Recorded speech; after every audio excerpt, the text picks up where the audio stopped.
મોરબી મહાનગરપાલિકા બન્યા બાદ વિકાસલક્ષી કાર્યો કરવામાં આવી રહ્યા છે।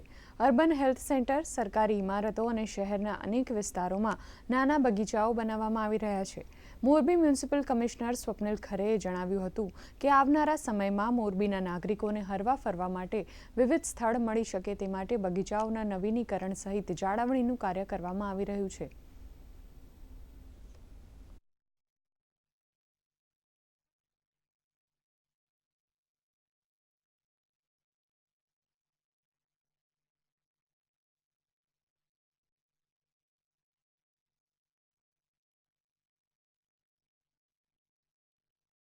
મોરબી કોર્પોરેશનના ગાર્ડન વિભાગ દ્વારા અહીંયા ગાર્ડન વિકસાવવાની કામગીરી કરવામાં આવી રહી છે, જેમાં અમે લોનનું પેચ 3 લોનના માઇનર પેચેસ લેવામાં આવ્યા છે।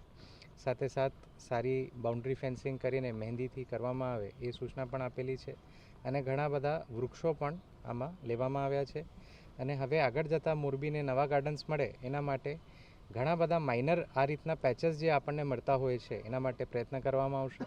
બિકોઝ સિટીને ગ્રીન કરવા માટે કોઈ મોટા ગાર્ડન કરવાની જગ્યા નાના એવા પેચેસ પણ કરવામાં આવે તો સિટીની ગ્રીનિંગ થઈ શકે છે। એ રીતે બીજા ગાર્ડન્સ પણ ડેવલપ થવાના છે।